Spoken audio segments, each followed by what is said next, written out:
Welcome to Tramlines, a podcast from Agri. I'm your host, Tony Smith, putting your questions to the experts. In this episode, we're talking to Sam Fordham, Head of Technical at Riser, and Tom Land, Fertiliser Technical Manager from Agri. Today, we're going to talk about nitrogen management for the spring, looking at variable rates, strategies, and building in resilience, and why this is crucial for success at harvest. So, good morning to you both. Morning, Tony. Morning, Tony. It's great to have you back on Tramlines and really looking forward to this podcast. So let's get stuck in. Let's start with understanding the situation with crops that are in the ground right now. Tom, from your perspective, how are things looking? Yeah, well, things look really good at the moment. Everything's gone through the winter, or the lack of winter we had, really well. So we've got a lot of captured nitrogen in the crops, probably a result of nitrogen left over from previous season. So crops at the moment look to be set up well ahead of the spring. Yeah, and Sam, from your perspective, how are things looking at the moment? Yeah, reiterate what Tom said, really. We had a very kind autumn, so a majority of winter crops were put in the ground in good conditions. And yeah, it sort of had a bit of a cold snap, but the crops come out the other side of that looking very well. That's good to hear. And what can we learn from last season? Yeah, this is one thing I'm trying to encourage growers to do, really, is to look back and see what worked, what didn't work. And probably the key metric in this is grain testing, because that's your kind of final proof in the pudding in terms of how nitrogen was utilised. But also last season, we had a lot of different weather effects that made us think halfway through the season that it wasn't going to be a great year in terms of yield, but actually the levels of sunlight that the crops received and the condition the crops were in as well meant they intercept sunlight better, and we actually saw some reasonably good yields and positive responses, even in the light of maybe reduced N inputs, where growers were making economic decisions saying, I'm going to apply less nitrogen to the crops because of the price of nitrogen, really. And Sam, from your point of view, what were you noticing? What did you see in the data that you were able to obtain during the season from last year? It's a good question, Tony. I mean, we had a suspicion that with the dry period we had in the spring, that there wouldn't be really great yields this year. But from what we've seen coming into the platform with customers' yield maps, that wasn't the case, and crops did perform. And as Tom said, the quality was there, specific weights were good, and the grain proteins were there as well. Sam, I'd probably would say some growers may have got protein, some growers may have not. It's been a real stark difference between those who did get protein and those who didn't. And there's a bit of sort of a retrospective look back to see maybe why was not enough N put into the system to sustain the yields, because often we were seeing previous crop yields last year, very high positive responses to not a lot of nitrogen inputs, which meant there was a bit of a dilution effect, where protein wasn't achieved in the plant, in the grain, really. And from all of the data that you can see, Tom and Sam, why do you think there was that variability?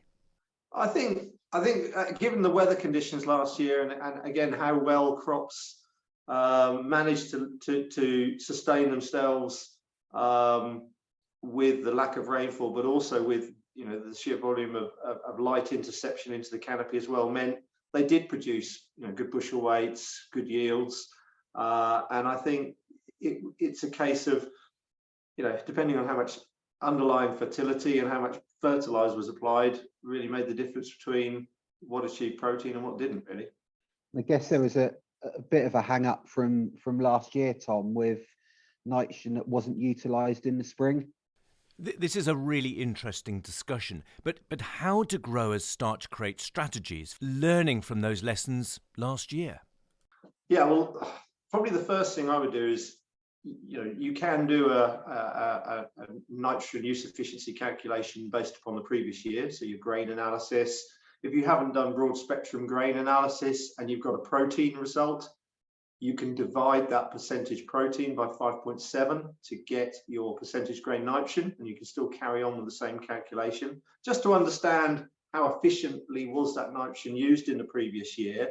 But going forwards for this year, we're in a slightly different scenario where we would possibly have expected soil nitrogen levels to be higher than what they are, but actually soil nitrogen levels are all over the place, but I'm certainly seeing lower than average soil nitrogen levels. So makes you ask questions to say, well, why might that be? Well, we had reasonably good yields last year in conjunction with maybe slightly reduced N rates, so N offtakes were higher.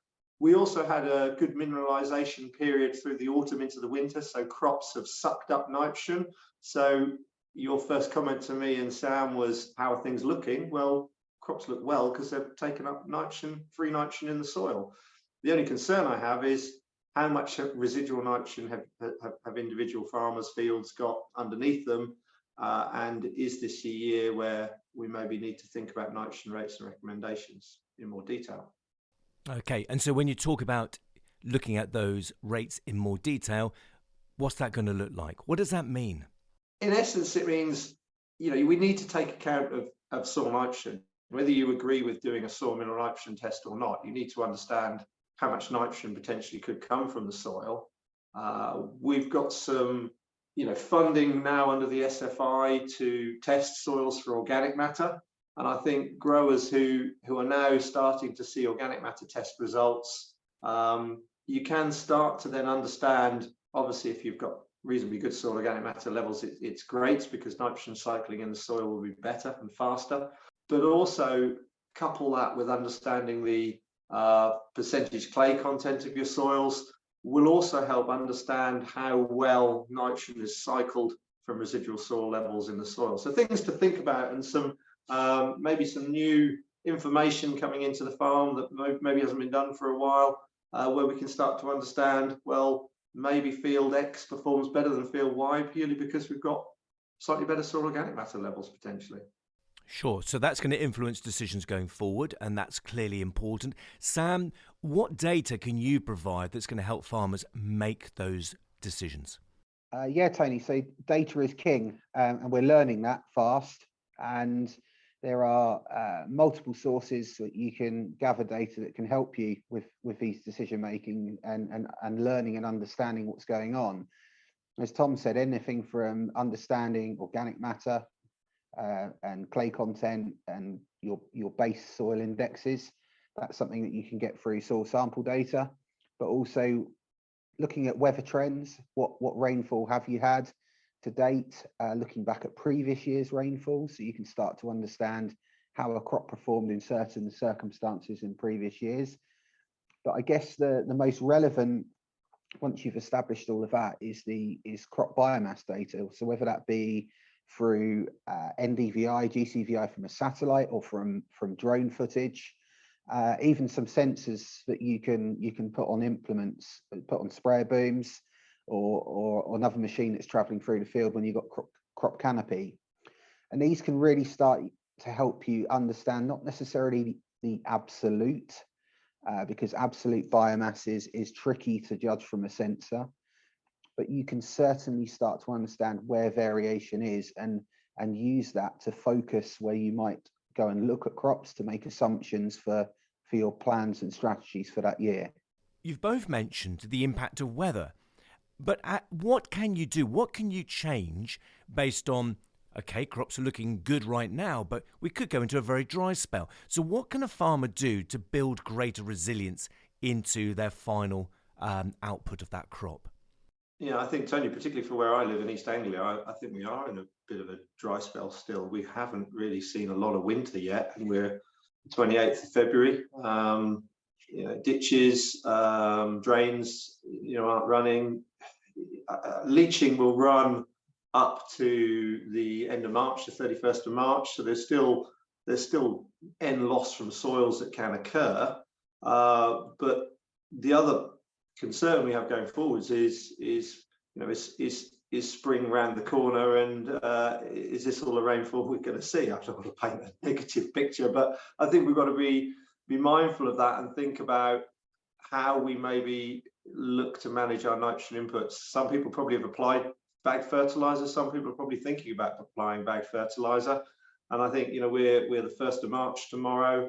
I certainly would be thinking about matching the amount of bagged fertilizer to the size of the crop and the residual amount of nitrogen in the soil. So, we probably are coming past the point of that early 40 kilos of nitrogen into thinking about maybe a larger dose on these first time rounds that people are thinking about doing, purely just to sustain the crop that's there, particularly in the light of, could it turn dry?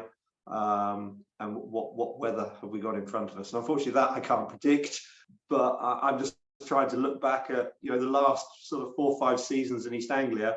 Unfortunately, we do get an exceptional dry period on the run up to Easter, unfortunately. So just worth preparing and bearing that in mind, really. Sam, from your point of view, you made a really interesting point before we came on air, so to speak, when you spoke about, the cost of inputs, the variability there, and balancing that with, well, what would be the value of our output, of our grain at harvest time, and how we need to be really astute when it comes to our strategies.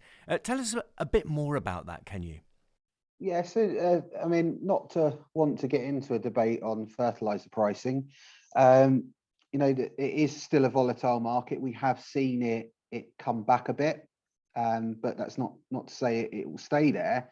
But the one thing we can be sure of, we're currently not on track to see the highs in grain pricing that we saw last year. And as of this morning, feed wheat prices looking round about 220, 230, and that, whilst is still a healthy balance, isn't as high as what it would be to get the most out of an expensive commodity such as fertilizer.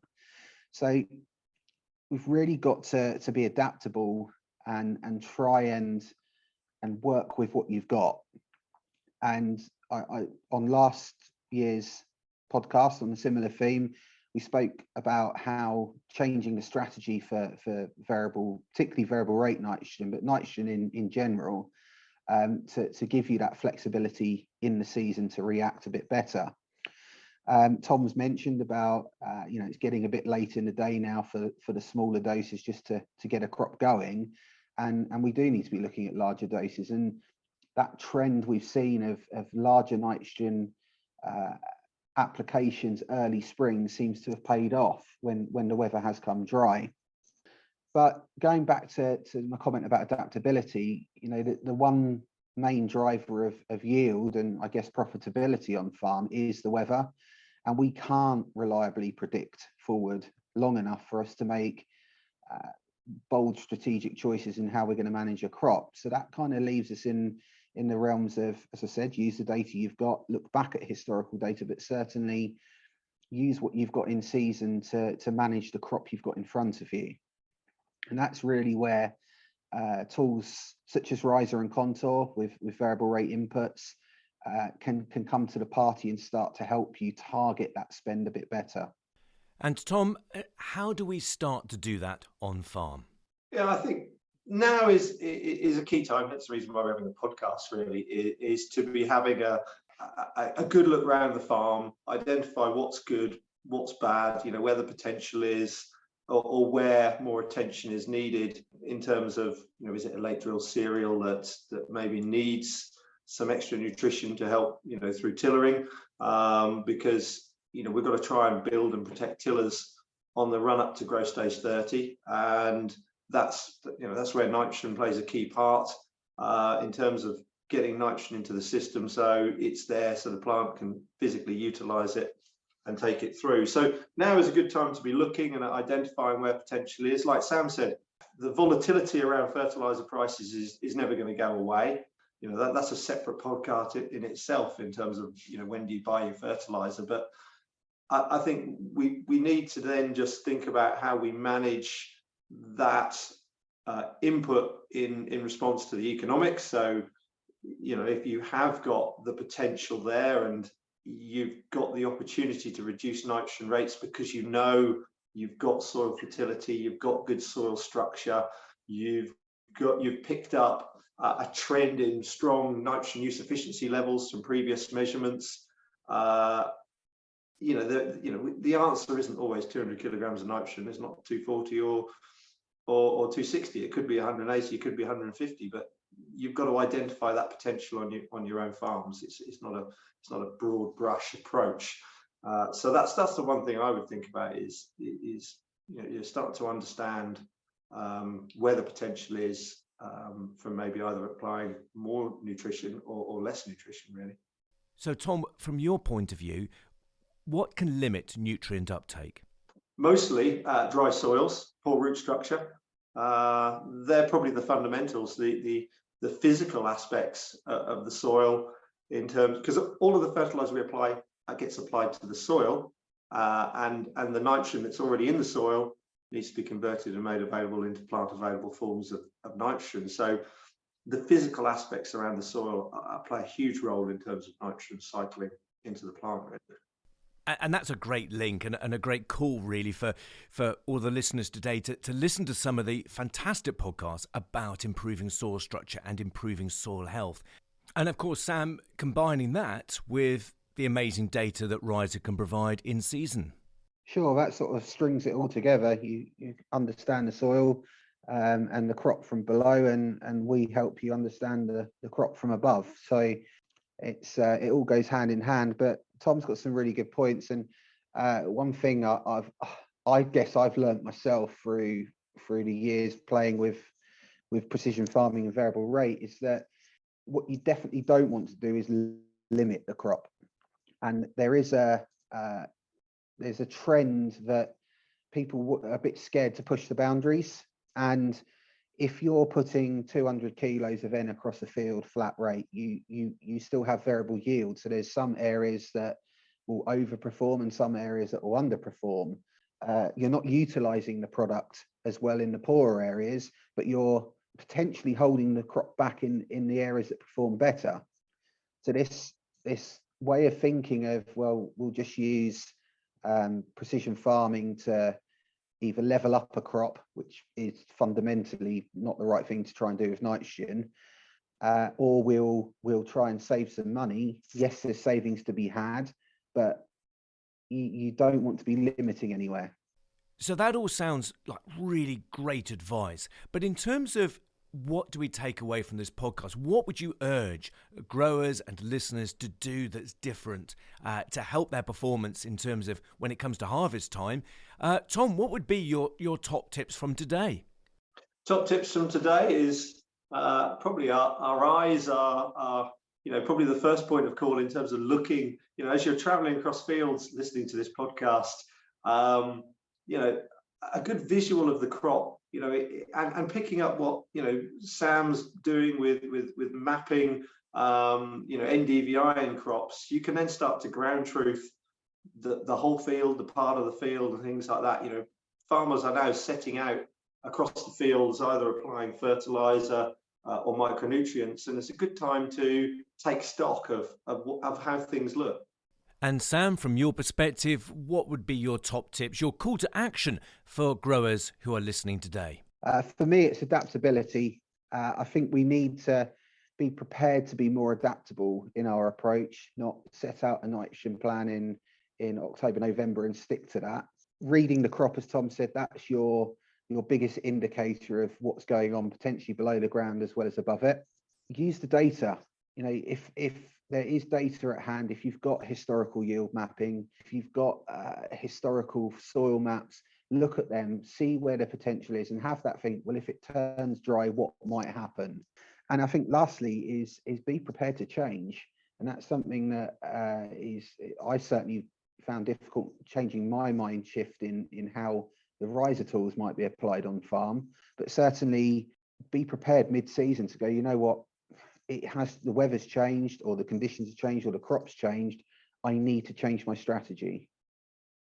Thank you, Sam and Tom, for such an interesting discussion about nitrogen management for the spring, looking at variable rates, strategies, and building in resilience in our crop production.